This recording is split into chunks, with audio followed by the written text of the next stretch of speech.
एक छोटे से गांव जिसका नाम देवगढ़ था, एक प्राचीन रहस्यमय हवेली थी। लोग उसे भूतों का घर कहते थे और कोई भी रात के समय उसके पास जाने की हिम्मत नहीं करता था। लेकिन ये कोई साधारण भूतिया घर नहीं था। इसमें एक अजीब भयानक कहानी छिपी हुई थी। यहाँ एक विकलांग चुड़ैल रहती थी। गांव के बड़े बूढ़े कहते थे कि वो एक पैर से लंगड़ी थी और उसका एक हाथ भी टेढ़ा था। उसकी धीमी घसीटती हुई चाल की आवाज रात के सन्नाटे में दूर तक सुनाई देती थी, और जो कोई भी उस आवाज को सुनता था उसका दिल दहशत से कांप उठता था। रोहन एक युवा और साहसी पत्रकार जो अपनी कहानियों में रहस्य और रोमांच ढूंढता था। उसे इस हवेली के बारे में पता चला। वो शहर के व्यस्त जीवन से थक चुका था और एक ऐसी कहानी चाहता था जो उसकी पत्रकारिता को एक नई पहचान दे सके।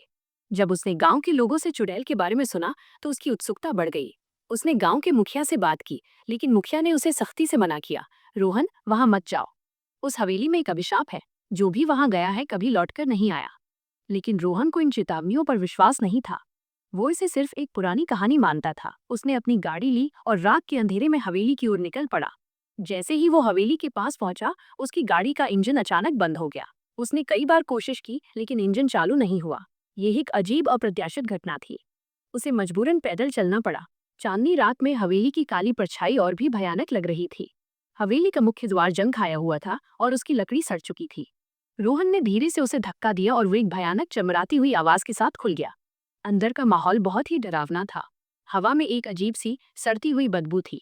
चारों ओर मकड़ी के जाले और धूल फैली हुई थी, मानो यहाँ सदियों से कोई नहीं आया हो। रोहन ने अपनी टॉर्च ऑन की और हर कोने को ध्यान से देखने लगा। अचानक उसे एक धीमी घसीटने की आवाज सुनाई दी। घिस घिस घिस। ये आवाज धीरे धीरे उसके पास आती जा रही थी। रोहन का दिल जोरों से धड़कने लगा। वो भयभीत हो गया, लेकिन उसने अपने आप को शांत करने की कोशिश की। उसने टॉर्च की रोशनी को आवाज की दिशा में घुमाया। एक अंधेरे कमरे के कोने से एक आकृति निकल कर आई। वो एक औरत थी। उसके बिखरे हुए बाल और लाल चमकती हुई आंखें थीं। उसका एक पैर मुड़ा हुआ था और वो घसीटते हुए चल रही थी। उसका एक हाथ भी अजीब तरह से टेढ़ा था। वो धीरे धीरे भयानक मुस्कान के साथ रोहन की ओर आ रही थी। वो विकलांग चुड़ैल थी। रोहन भय से पीछे हटने लगा। उसके पैर कांप रहे थे। वो चिल्लाना चाहता था, लेकिन उसकी आवाज गले में अटक गई थी। तुम यहाँ क्या कर रहे हो?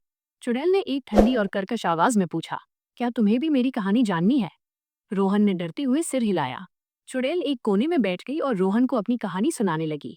मेरा नाम दमयंती था, उसने कहा। मैं एक बहुत ही सुंदर और खुश लड़की थी। लेकिन एक दिन मैं एक भयानक दुर्घटना का शिकार हो गई। मैं एक पैर से लंगड़ी हो गई और मेरा एक हाथ भी बेकार हो गया। मेरा जीवन पूरी तरह से बदल गया। उसकी आंखों से खून के आंसू बहने लगे।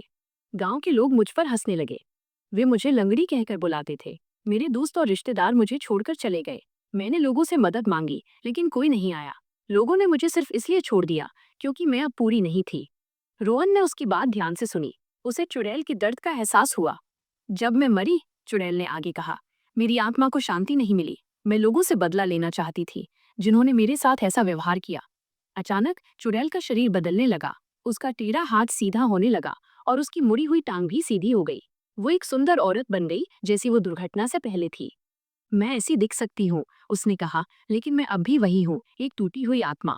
रोहन ने डरते हुए भागने की कोशिश की, लेकिन उसके पैर जमीन से चिपक गए थे। चुड़ैल ने उसकी ओर देखा और एक अजीब सी काली ऊर्जा रोहन के शरीर में प्रवेश करने लगी। रोहन को लगा कि उसका शरीर धीरे धीरे उसका साथ छोड़ रहा है और उसकी आत्मा चुड़ैल की ओर खींची जा रही है। सुबह जब गांव के कुछ लोग हवेली के पास से गुजरे तो उन्होंने देखा कि हवेली के दरवाजे से एक विकलांग आदमी लड़खड़ाते हुए बाहर आ रहा था। वो रोहन था, लेकिन अब वो एक पैर से लंगड़ा था और उसका एक हाथ भी टेढ़ा था। उसकी आंखें खाली थीं, जैसे उसकी आत्मा किसी और की हो गई हो। गांव वालों ने उसे डरकर देखा। वो अपनी गाड़ी की ओर घसीटते हुए गया और उसे चालू करने की कोशिश की, लेकिन वो बेकार थी। उसकी आत्मा अब चुड़ैल की गुलाम बन चुकी थी।